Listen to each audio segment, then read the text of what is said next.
Among the private papers donated to the South Carolina Historical Society in 1987, archivists discovered a leather-bound ledger that had been sealed for over a century. The document, written in meticulous handwriting, contained detailed records of human births, deaths, and what the author called genetic improvements across 17 plantations in the Charleston region during the 1840s. The ledger's 847 entries documented height measurements, physical descriptions, family lineages, and disturbing notations about breeding potential that read more like livestock records than human documentation. Most unsettling of all, the final pages contained correspondence between plantation owners discussing the successful implementation of selective breeding programs and profit margins that exceeded traditional cotton cultivation by 300%. What investigators found within those yellowed pages would reveal one of the most systematically cruel enterprises in American history. A network so carefully orchestrated that it operated for nearly 2 decades without detection. Before we continue with the story of what became known as the Charleston breeding conspiracy, make sure to subscribe to our channel and let us know in the comments what state you're listening from. We love hearing from our community of dark history enthusiasts. The discovery of this ledger would ultimately expose a truth so disturbing that several prominent Charleston families successfully lobbied to keep the documents classified until the 21st century. Charleston in the 1840s stood as one of the wealthiest cities in the American South, its prosperity built entirely upon the backs of enslaved labor and the fertile rice plantations that stretched along the Ashley and Cooper rivers. The city's elite families had grown incredibly sophisticated in their agricultural pursuits, applying scientific principles to crop rotation, soil management, and livestock breeding that made their operations among the most profitable in the nation. These same families, the Ravenels, the Rutledges, the Pinckneys, and the Draytons, gathered regularly at the Charleston Agricultural Society meetings, where they discussed not only cotton and rice yields, but also what they euphemistically called labor optimization. Among this circle of plantation aristocracy moved a young man named Thomas Whitfield, whose family had recently acquired a modest rice plantation called Millbrook Estate, some 20 miles north of Charleston. Unlike his peers, Thomas harbored secret sympathies for the growing abolitionist movement, though he carefully concealed these beliefs behind a facade of Southern gentility. His father had sent him to study agriculture at Harvard, where he had been exposed to progressive ideas about human rights and dignity that directly contradicted everything he witnessed upon returning home to South Carolina. Thomas found himself in a unique position within Charleston's high society. His family's newly acquired wealth meant he was accepted into the inner circles of established plantation families, yet his outsider status allowed him to observe their practices with fresh, increasingly horrified eyes. What he discovered during his first year back in Charleston would challenge everything he thought he knew about the depths of human cruelty. The summer social season of 1843 brought the usual round of garden parties and evening gatherings among Charleston's plantation elite. It was during one such evening at the Ravenel mansion on East Bay Street that Thomas first overheard a conversation that would change his life forever. Dr. Edmund Ravenel, the family patriarch and a respected physician, was speaking in hushed tones with Colonel James Rutledge about what they called the breeding initiative. The fragments Thomas caught were disturbing enough, references to genetic improvement, selective pairing, and enhanced productivity, that he began paying closer attention to similar conversations at subsequent gatherings. As autumn arrived, Thomas noticed patterns in these discussions that made his blood run cold. The same families who prided themselves on their thoroughbred horses and prize-winning cattle were applying identical principles to the human beings they held in bondage.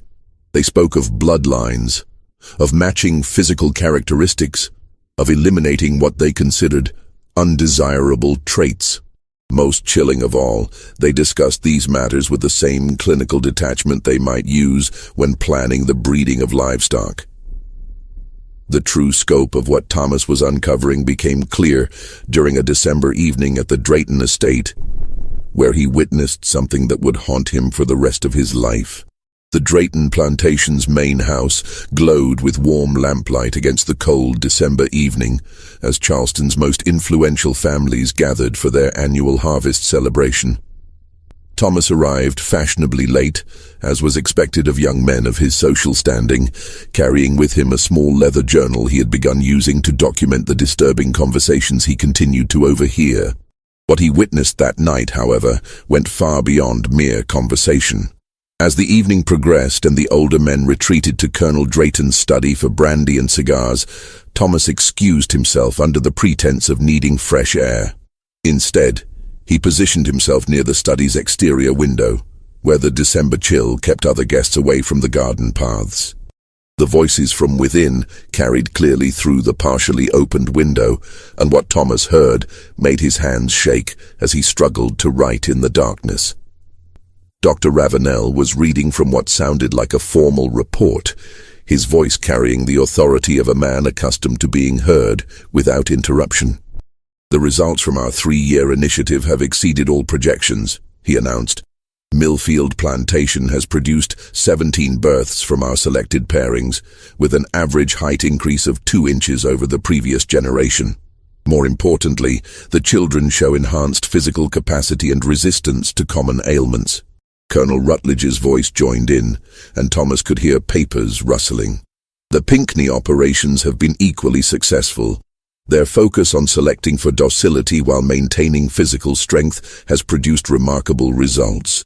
The new generation shows 25% less resistance to instruction while maintaining superior work capacity." But it was the third voice that made Thomas's blood freeze in his veins. Colonel Drayton himself was speaking, and his words revealed the true scope of their operations. "Gentlemen, what we have accomplished here extends far beyond individual plantation success.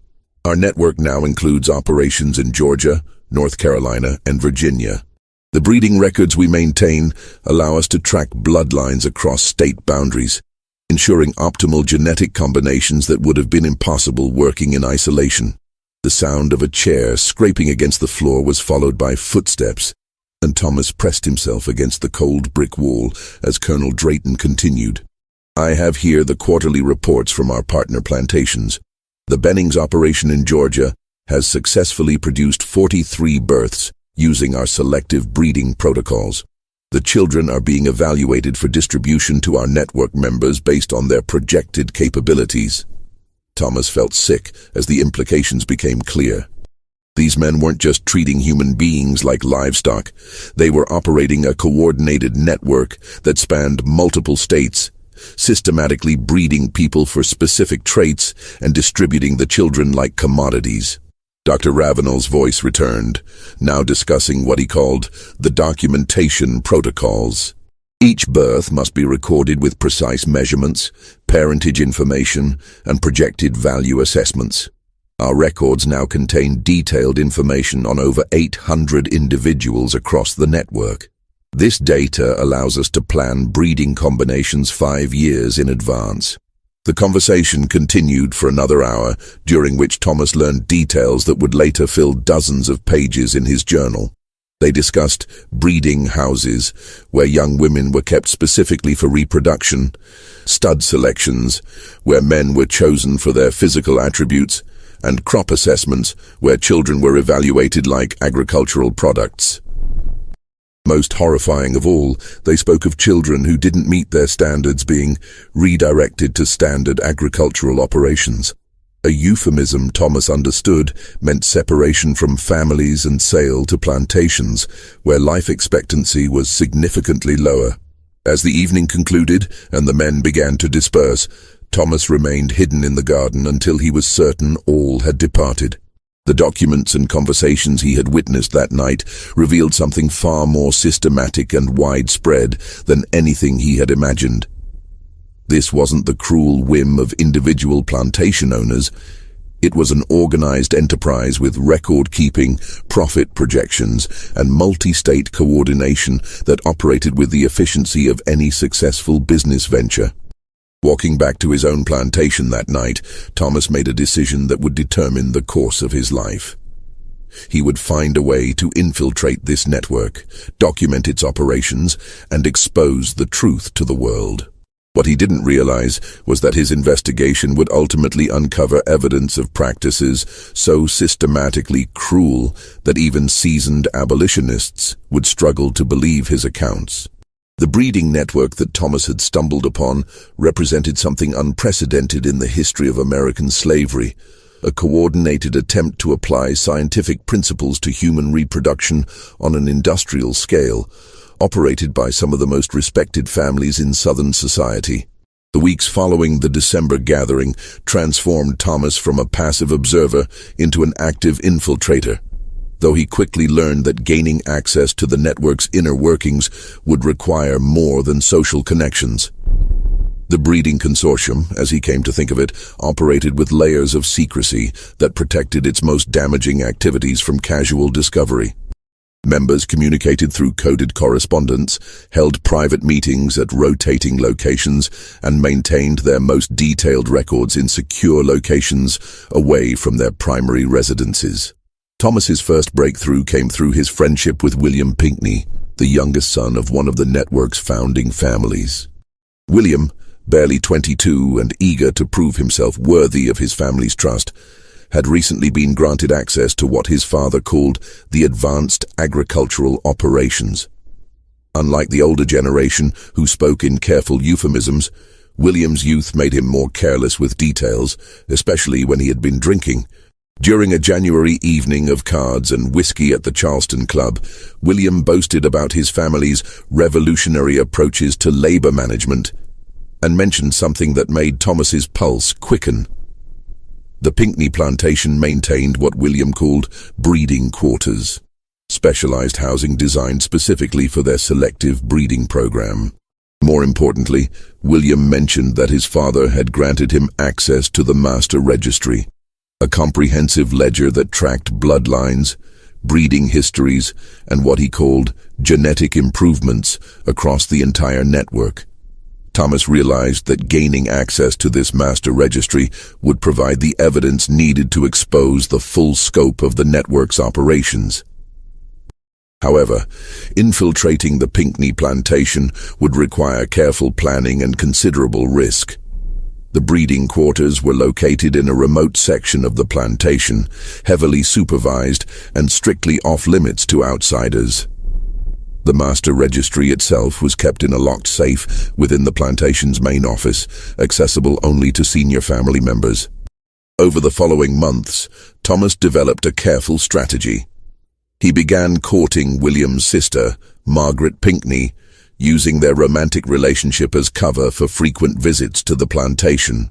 Margaret, an intelligent and spirited woman who shared some of Thomas's progressive views about education and social reform, unknowingly became his entry point into the family's private operations. Their relationship, which began as calculated deception on Thomas's part, gradually evolved into genuine affection, adding another layer of moral complexity to his mission.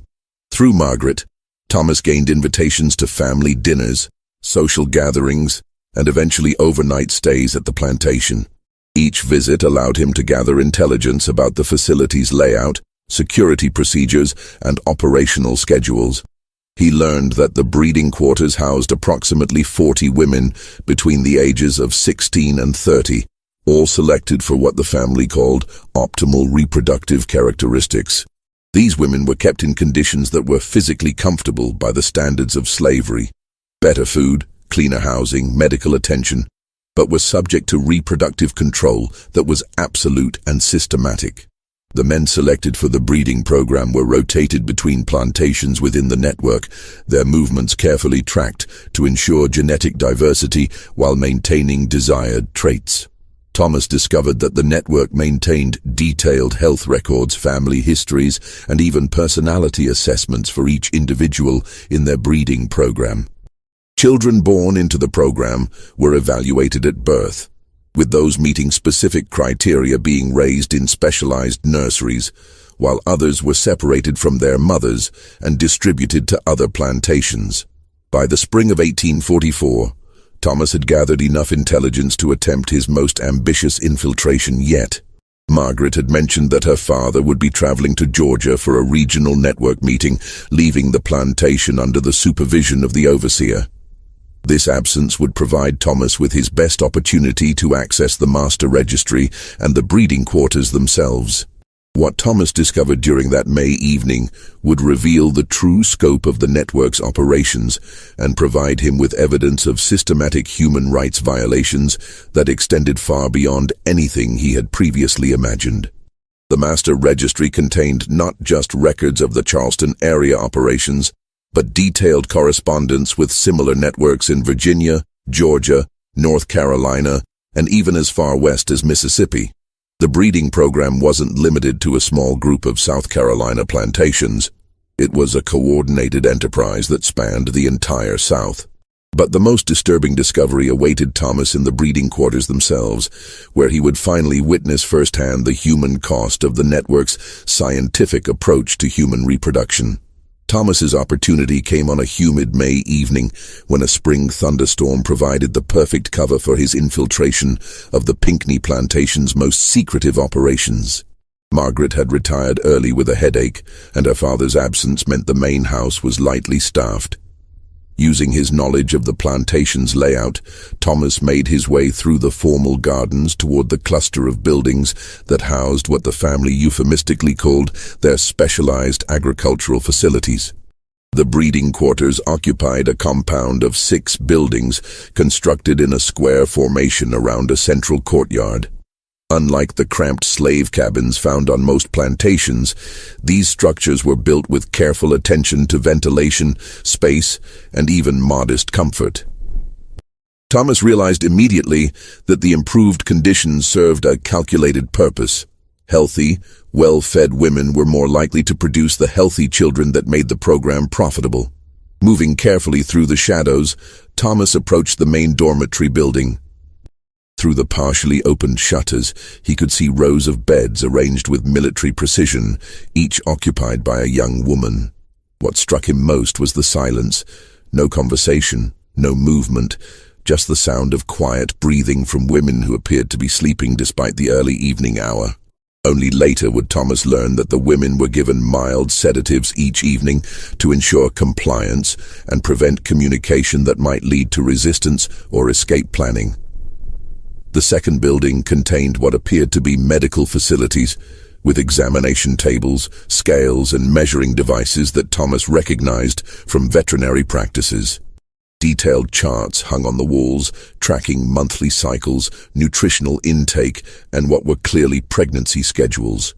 The clinical precision of these records made Thomas's stomach turn as he realized that every aspect of these women's reproductive lives was monitored, recorded, and controlled with scientific methodology. But it was in the third building that Thomas discovered the most disturbing evidence of the program's systematic approach to human breeding. This structure served as both a nursery and evaluation center, where newborn children were assessed for their genetic potential before being assigned to different tracks within the network. Charts on the walls categorized children by physical measurements, behavioral assessments, and projected economic value. Those deemed premium stock were marked for special care and education, while others were designated for standard agricultural deployment.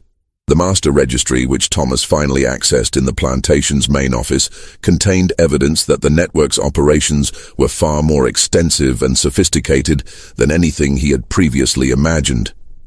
The ledger documented 1,147 individuals across 17 plantations, with detailed family trees tracking genetic lineages back 3 generations. Breeding schedules were planned years in advance, with specific pairings designed to enhance particular traits while eliminating others considered undesirable. Most shocking of all were the correspondence files, which revealed that the network maintained active communication with similar operations in other states. Letters from Georgia discussed successful breeding outcomes and offered to share genetic stock for mutual benefit. Correspondence from Virginia described new techniques for evaluating breeding potential and proposed joint ventures for expanding operations. A letter from a plantation in Mississippi included detailed financial projections showing that specialized breeding operations generated profits 3 times higher than traditional cotton cultivation. As Thomas copied page after page of evidence by candlelight, he began to understand that he had uncovered something unprecedented in American history.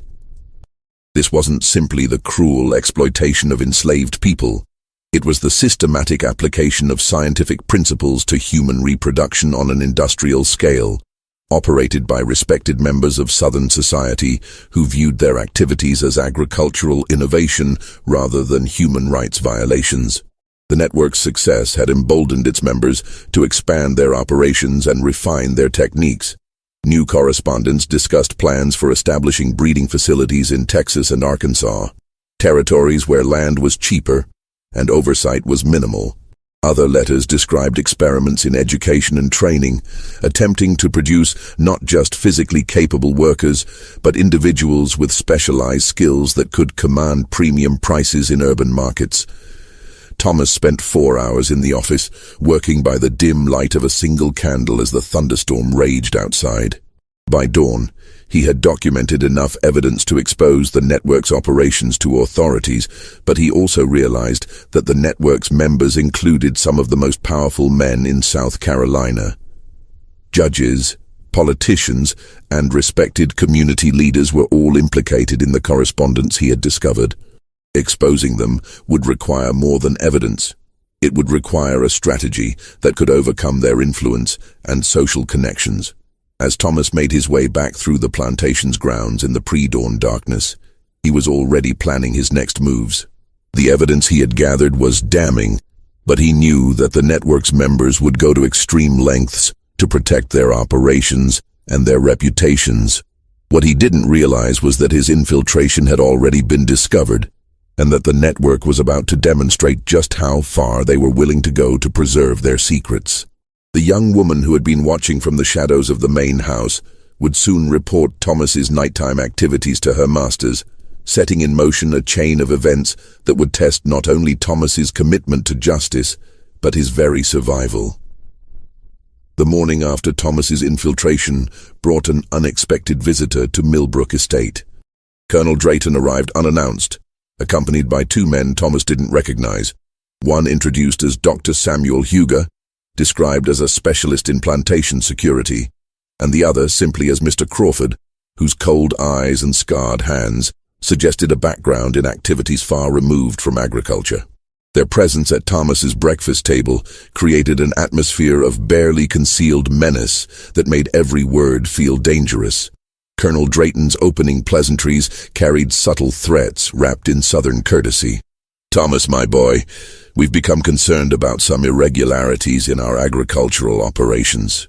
It seems someone has been taking an unusual interest in our private business methods." His smile never wavered, but his eyes remained fixed on Thomas with predatory intensity. "Dr. Huger here specializes in identifying and resolving security breaches that might threaten our agricultural innovations." Thomas forced himself to maintain composure while his mind raced through possible responses. His training at Harvard had included debate and rhetoric, but nothing had prepared him for this moment where a single wrong word could expose him as a threat to men who had demonstrated their willingness to treat human beings as property. He opted for confused innocence, expressing puzzlement about any security concerns while subtly probing for information about what they might know. Dr. Huger leaned forward, his voice carrying clinical precision that reminded Thomas uncomfortably of how the network discussed their breeding operations. "Mr. Whitfield, we have reason to believe that someone with access to our social gatherings has been documenting private conversations and possibly accessing confidential records. Such activities represent not just a breach of social etiquette, but a direct threat to legitimate business operations." The barely veiled accusation hung in the air like smoke from a pistol. Thomas realized that his relationship with Margaret Pinckney had provided him with access, but it had also made him visible to people whose survival depended on maintaining absolute secrecy. Crawford, who had remained silent throughout the conversation, was studying Thomas with the focus of a man evaluating potential violence. His presence wasn't accidental. He was there to handle whatever resolution Dr. Huger and Colonel Drayton deemed necessary. Thomas made a calculated decision to shift the dynamic by expressing his own concerns about suspicious activities he claimed to have noticed. "Gentlemen, I'm actually relieved you've come to me with these concerns. I've been troubled by some conversations I've overheard at social gatherings. Talk about agricultural operations that seemed unusual. I've wondered if someone might be using our social connections to gather intelligence for competitors or even federal agents." This response caught his visitors off guard, forcing them to consider whether Thomas was a threat to be eliminated or a potential ally to be recruited. Colonel Drayton exchanged glances with Dr. Huger before responding. "What specifically has troubled you about these conversations, Thomas?" Thomas walked a careful line, demonstrating knowledge that proved he had been listening while presenting himself as someone concerned about protecting the network rather than exposing it. He mentioned hearing discussions about breeding protocols and genetic improvements that made him wonder if other plantation owners were attempting to steal their innovations. This approach allowed him to reveal his knowledge while positioning himself as protective rather than threatening. Dr. Huger's response revealed the depth of the network's paranoia and the lengths they were willing to go to protect their operations. "Thomas, what you've described suggests you understand the revolutionary nature of our agricultural innovations. These methods represent years of scientific development and substantial financial investment. More importantly, they represent approaches to labor management that certain political elements would deliberately mischaracterize if they became public knowledge." The conversation continued for 2 hours, during which Thomas learned that the network had already identified him as a potential security risk. Margaret Pinckney's housemaid, a woman named Sarah who had been born into the breeding program, had observed Thomas's nighttime movements and reported them to her masters. The network had been watching Thomas for weeks, evaluating whether he represented a threat to be eliminated or an asset to be recruited. Crawford finally spoke, his voice carrying the quiet authority of a man accustomed to violence. "Mr. Whitfield, we've verified that you accessed the Pinckney estate's private records 2 nights ago. We have a witness who observed you copying documents from the master registry. You now possess information that could destroy legitimate business operations and ruin respectable families." Thomas felt his carefully constructed facade crumbling as Crawford continued. "However, Dr. Huger believes you might be valuable to our operations rather than threatening to them. Your Harvard education and your family's recent acquisition of plantation property make you potentially useful for expanding our network's capabilities." What followed was a proposal that revealed the network's ambitious plans for growth and Thomas's impossible position.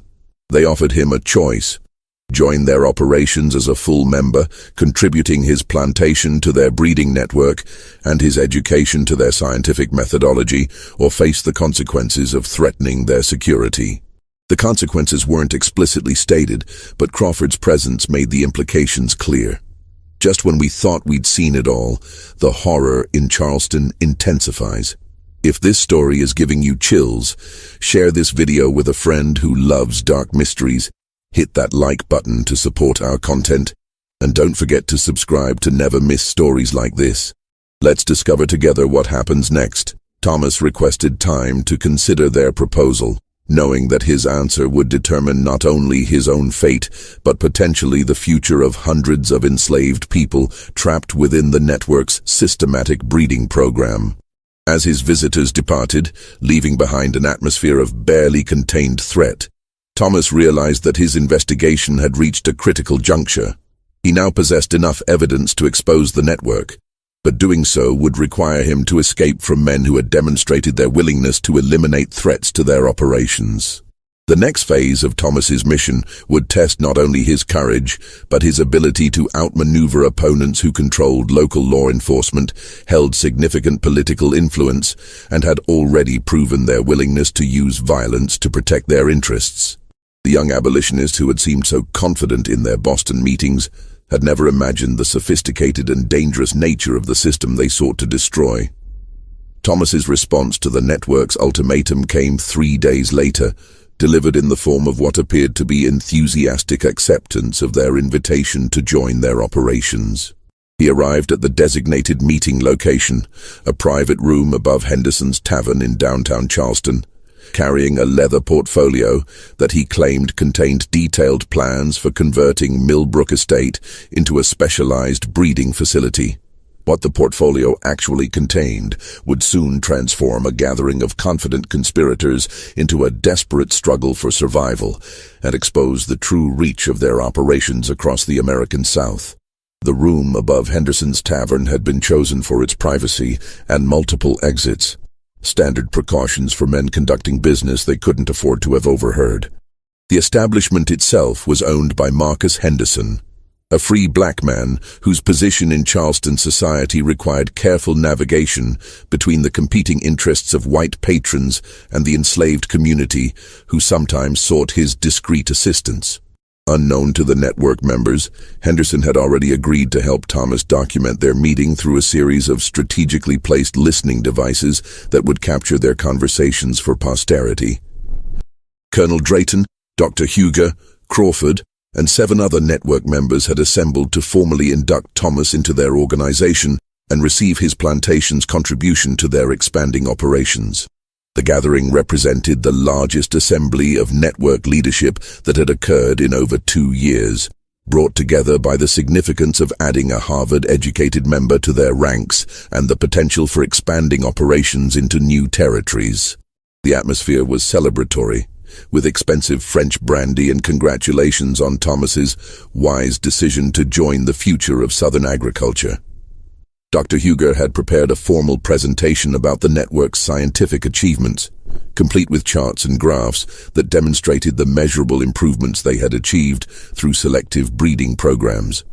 The presentation revealed details about their operations that even Thomas hadn't suspected, including partnerships with medical colleges that provided scientific consultation on genetics and reproduction. Thomas learned that the network's influence extended into academic institutions throughout the South, where professors of natural philosophy and medicine provided theoretical support for their breeding programs. Letters of collaboration from respected scientists at the University of Georgia, the College of Charleston, and even Harvard Medical School demonstrated that the network's operations had intellectual legitimacy within the scientific community of the time. These academic partnerships provided both scientific credibility and political protection that made their activities seem like legitimate agricultural research rather than systematic human rights violations. The network's financial success had enabled them to fund research into what Dr. Huger called advanced breeding methodologies that went far beyond simple selective pairing. They had developed detailed psychological assessment techniques for evaluating personality traits, educational programs designed to enhance the value of their products, and even experimental medical procedures intended to improve fertility rates and reduce infant mortality.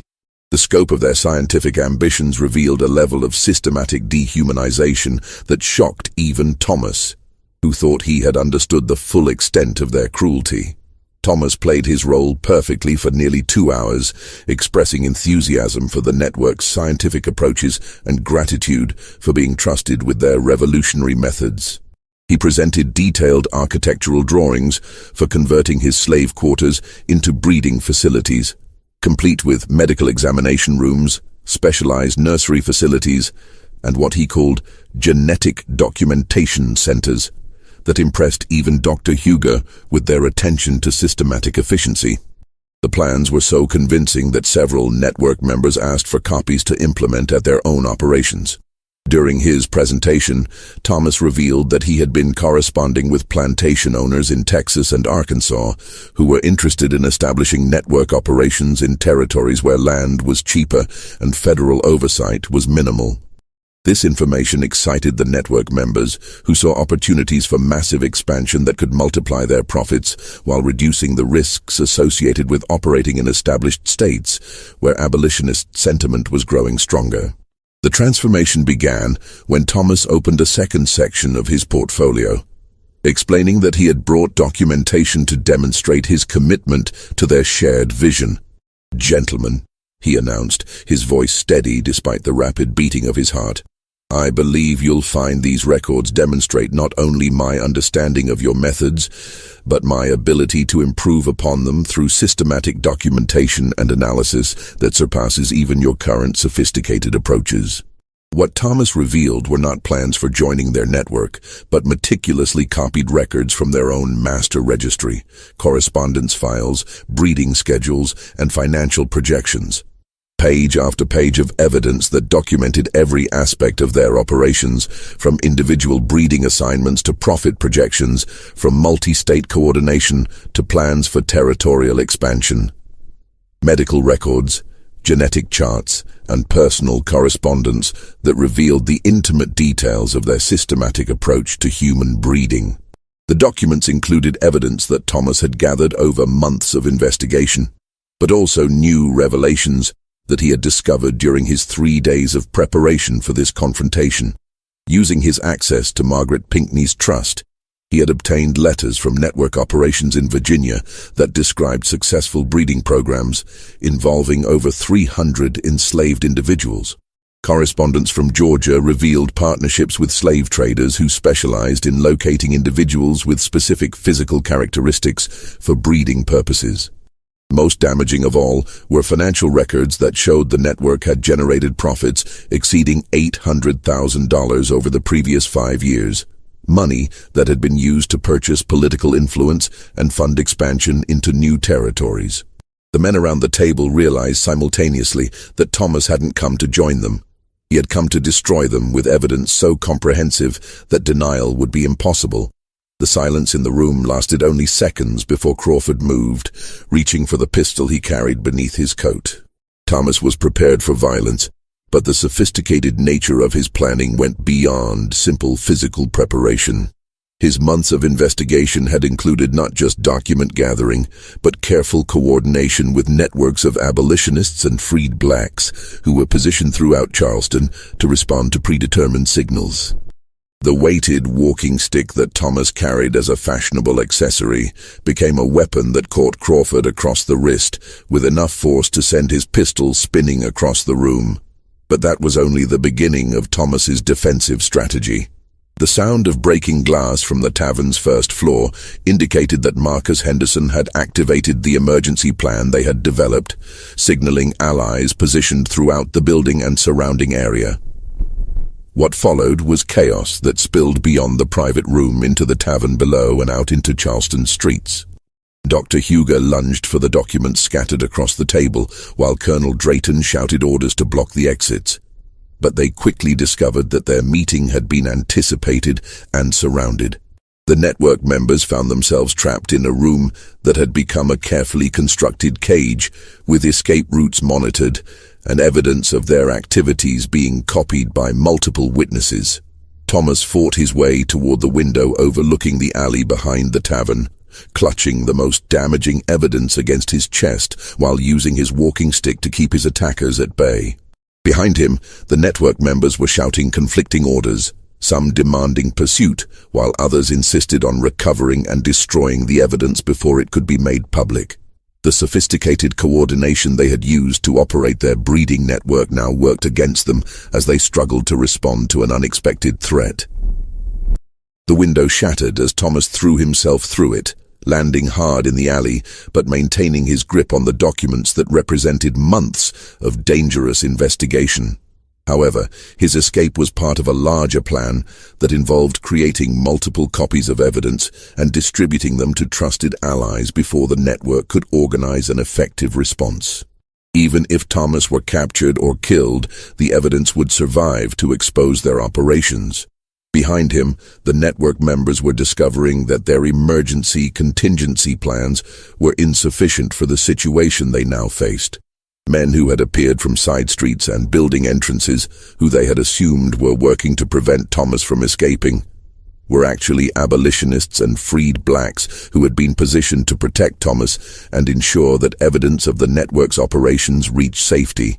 The chase through Charleston's waterfront district demonstrated both the network's reach and resources and the effectiveness of the counter-network that Thomas had assembled over months of careful planning.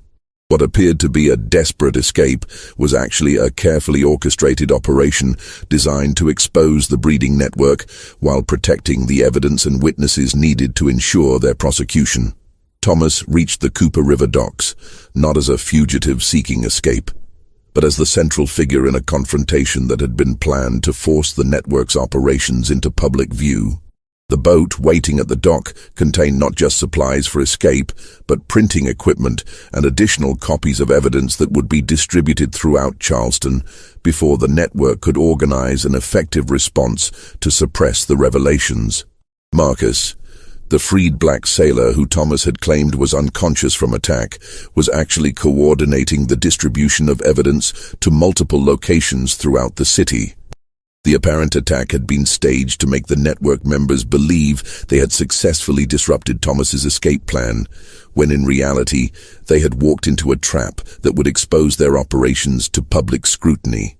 Standing on the dock with evidence that could destroy some of Charleston's most powerful families, Thomas faced the moment he had been preparing for since his first discovery of the network's operations. The confrontation would determine not only his survival, but the fate of hundreds of enslaved people trapped within the breeding network and the future of similar operations throughout the South. Crawford emerged from the shadows with his pistol drawn, flanked by 8 other men whose faces Thomas recognized from Charleston's social gatherings. These weren't hired thugs, but respected members of society who had chosen to protect their interests through violence, revealing the depths of corruption that enabled the network's operations. "Mr. Whitfield," Crawford announced, his voice carrying deadly authority, "you've created a situation that requires immediate and permanent resolution. Those documents must be destroyed, and your knowledge of our operations must be permanently contained." Thomas's response revealed the true scope of his planning and the impossible position the network now faced. Rather than responding with fear or defiance, he smiled and gestured toward the surrounding area, where dozens of witnesses had gathered to observe the confrontation. "Gentlemen," Thomas announced, his voice carrying clearly across the harbor, "I believe you'll find that containing this situation is no longer possible. The evidence you're so concerned about has already been distributed to journalists, federal investigators, and abolitionist networks in 6 different cities. The revelation that their meeting had been not just observed but recorded, and that evidence of their operations was already beyond their ability to suppress, transformed the network members from hunters into hunted. The systematic approach they had used to operate their breeding programs now worked against them as their carefully maintained secrecy was stripped away by equally systematic exposure. What happened next on that Charleston dock would later be disputed by surviving witnesses, but the consequences reverberated through Southern society in ways that none of the participants could have anticipated. Thomas, faced with armed men who represented some of Charleston's most powerful families, made a decision that transformed a local confrontation into a national scandal that reached the halls of Congress and influenced the growing debate over slavery's future in America. Rather than surrender the documents or attempt to fight impossible odds, Thomas did something that caught his pursuers completely off guard and demonstrated the sophisticated nature of his planning. He began reading aloud from the network's own records, his voice carrying across the harbor as he recited names, dates, and specific details of breeding operations that implicated not just the men facing him, but dozens of respected families throughout South Carolina and neighboring states. The public recitation was not a desperate act, but a carefully planned element of Thomas's strategy to ensure that evidence of the network's operations could not be suppressed through violence or intimidation. As his voice carried across the docks, dock workers, sailors, late evening travelers, and residents of nearby buildings began to gather, drawn by the shocking nature of what they were hearing.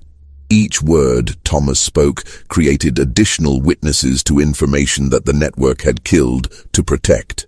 Crawford and his associates found themselves facing a crowd of witnesses to information they had committed multiple murders to conceal. Thomas continued reading, his voice growing stronger as more people gathered to hear evidence of practices that most had never imagined possible. The network members realized that silencing Thomas now would only confirm the truth of what he was revealing to dozens of witnesses, while failing to act would allow him to continue exposing their operations to an ever-growing audience. The documents Thomas read from included not just the breeding records he had originally discovered, but additional evidence that revealed the network's connections to slave traders, medical professionals, academic institutions, and political figures throughout the South. Names of prominent Charleston families were linked to specific breeding operations, financial transactions, and correspondence that demonstrated their direct involvement in systematic human trafficking and forced reproduction. As Thomas continued his public exposure, the gathering crowd began to include individuals whose own families had been affected by the network's operations. Freed blacks who had been born into breeding programs, former slaves who had witnessed the separation of families for breeding purposes, and white citizens who had unknowingly conducted business with network operations found themselves hearing documented evidence of activities that explained mysteries and tragedies from their own experiences. The confrontation ended not with violence, but with the arrival of Charleston City constables, drawn by reports of a disturbance at the docks and the growing crowd that had assembled to hear Thomas's revelations. However, the constables found themselves in an impossible position, as Thomas's public recitation had created dozens of witnesses to evidence that implicated some of their own political and social superiors. The complexity of Charleston's social hierarchies created a moment of legal and social paralysis that allowed Thomas to complete his exposure of the network's operations. When the constables finally intervened, Thomas voluntarily surrendered himself and the documents to their custody, knowing that the public nature of his revelations had made it impossible for the network to suppress the evidence through normal channels of influence and intimidation. The constables found themselves holding evidence of systematic crimes that implicated some of the most powerful men in South Carolina, creating a legal and political crisis that extended far beyond their ability to resolve through normal procedures. Dr. Huger attempted to discredit Thomas's revelations by claiming the documents were forgeries created by radical abolitionists to damage innocent plantation families, but the detailed nature of the records, including information that could only have come from inside the network, made such denials increasingly difficult to sustain. Several witnesses in the crowd recognized names and dates that corresponded to events they had personally observed or experienced, providing independent confirmation of the document's authenticity. The immediate aftermath of Thomas's exposure created chaos within Charleston's social elite that extended far beyond the breeding network itself. Families scrambled to distance themselves from documented activities while simultaneously attempting to discredit or suppress evidence that threatened not just individual reputations, but the entire social structure that supported their way of life.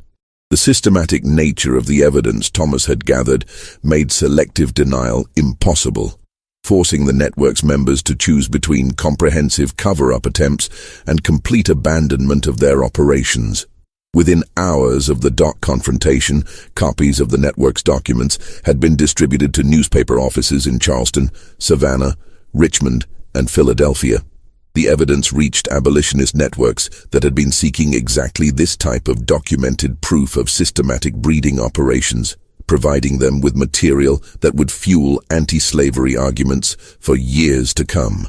Federal investigators who had been examining violations of interstate commerce laws related to slave trading found themselves with evidence of coordinated criminal activities that crossed state boundaries and involved respected political figures. Thomas himself disappeared from Charleston within days of the dock confrontation, but his departure was part of a carefully planned extraction that had been coordinated with abolitionist networks before his final confrontation with the breeding consortium. Rather than fleeing in panic, Thomas was relocated to safe houses in Philadelphia, where he spent months working with journalists and investigators to verify and expand upon the evidence he had gathered. His detailed knowledge of the network's operations provided the foundation for investigations that ultimately exposed similar breeding operations throughout the South.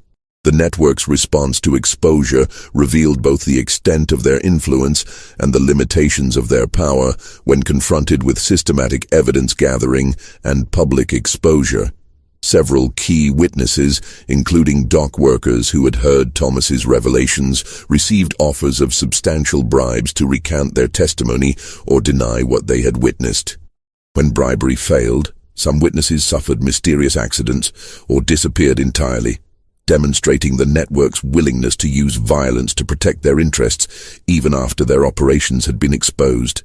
However, the network's attempts to suppress evidence through intimidation and violence only confirmed the truth of Thomas's revelations and provided additional evidence of their criminal activities.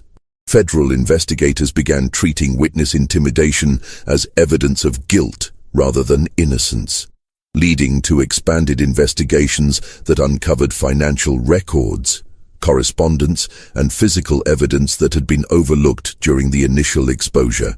The network's attempts to cover up their activities created a trail of additional crimes that made prosecution easier rather than more difficult. Records at participating plantations were hastily destroyed in the weeks following Thomas's exposure, but the systematic nature of the network's operations meant that complete destruction of evidence was impossible.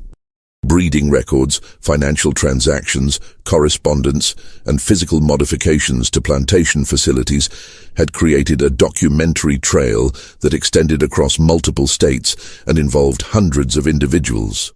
Even partial destruction of records left enough evidence to reconstruct the network's operations and identify additional participants who had not been named in Thomas's original revelations. Key network members temporarily relocated to properties in other states or territories where their reputations remained intact, but their flight from South Carolina was interpreted by investigators and the public as admission of guilt rather than innocent relocation. The abandonment of their Charleston properties and social positions provided additional evidence of their involvement in criminal activities, while their attempts to establish new identities in other locations led to investigations that exposed similar breeding operations in Georgia, Virginia, and North Carolina. The financial impact of exposure proved devastating to the network's operations, even where legal prosecution was difficult due to political connections and the complexities of slavery law. The systematic breeding programs that had generated enormous profits required absolute secrecy to maintain premium pricing for their products, and public exposure destroyed the market for slaves bred through systematic programs.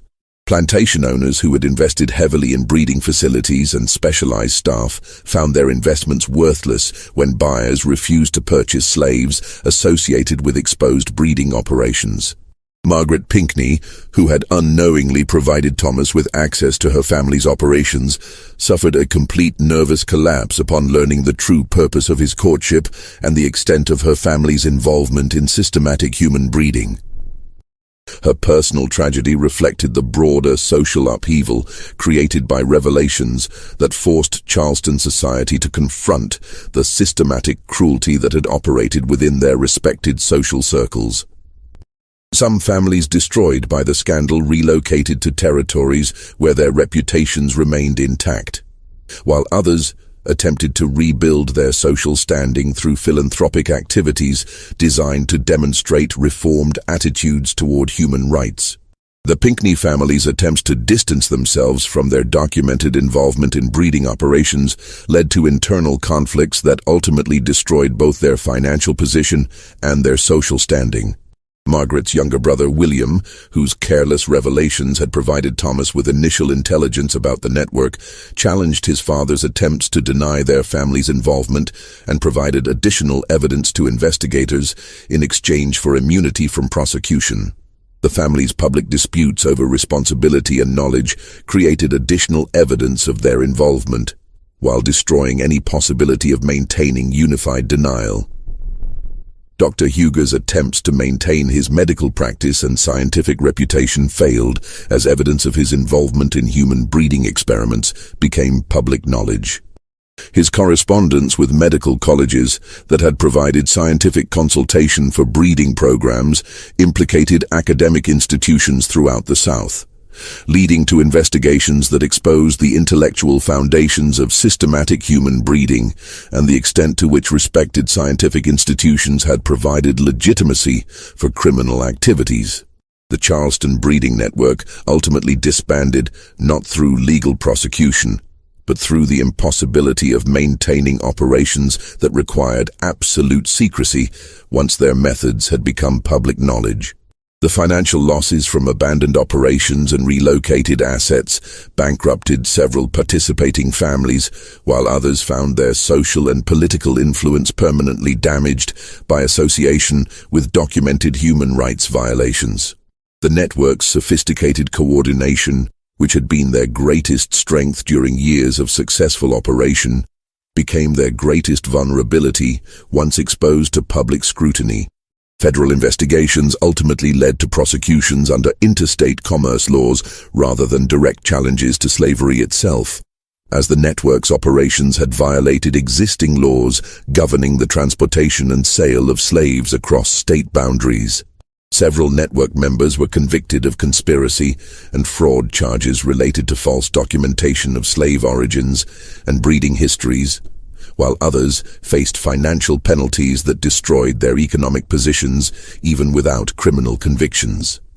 Thomas Whitfield's fate remained unknown for decades until family papers donated to Harvard University in the 1920s revealed that he had survived his escape from Charleston and spent the remainder of his life working with underground networks that helped enslaved people escape to freedom.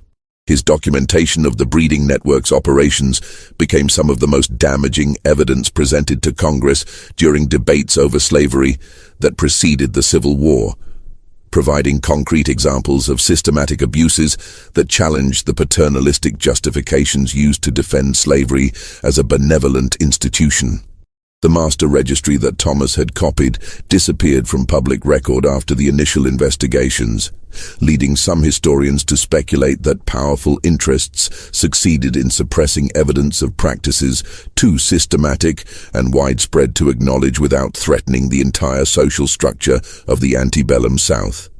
However, recent discoveries in private family papers and estate records have revealed that breeding networks similar to those documented in Charleston operated throughout the South, most more successful than the Charleston operation in maintaining secrecy and destroying evidence of their activities.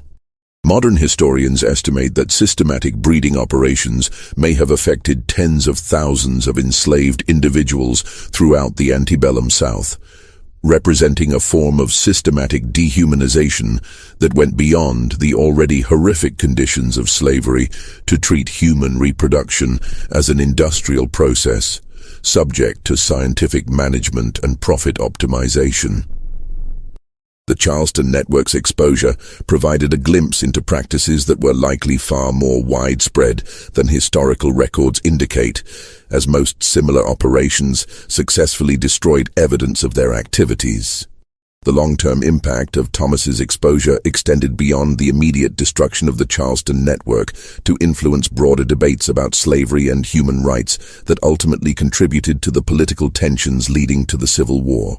Evidence of systematic breeding operations provided abolitionists with concrete examples of slavery's dehumanizing effects that could not be dismissed as exaggerated propaganda, while Southern defenders of slavery found themselves unable to justify practices that treated human reproduction as agricultural science.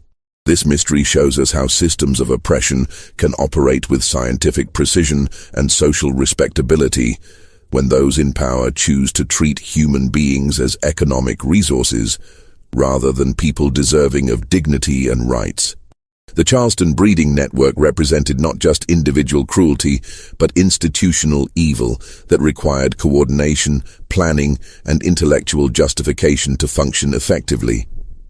The network's sophisticated operations demonstrate how systematic dehumanization can be normalized through scientific language and social acceptance, while Thomas's exposure reveals the power of individual courage and systematic documentation to challenge even the most entrenched systems of abuse. What do you think of this story? Do you believe everything was revealed, or do you think there are still secrets buried in Charleston's history? The evidence suggests that the Charleston network was only one example of systematic breeding operations that may have been far more widespread than historical records indicate. Leave your comment below with your thoughts about how systematic abuse can be hidden within respected social institutions. If you enjoyed this tale and want more dark historical mysteries that expose hidden truths from America's past, subscribe, hit the notification bell, and share with someone who loves uncovering the disturbing realities that shaped our history. See you in the next video.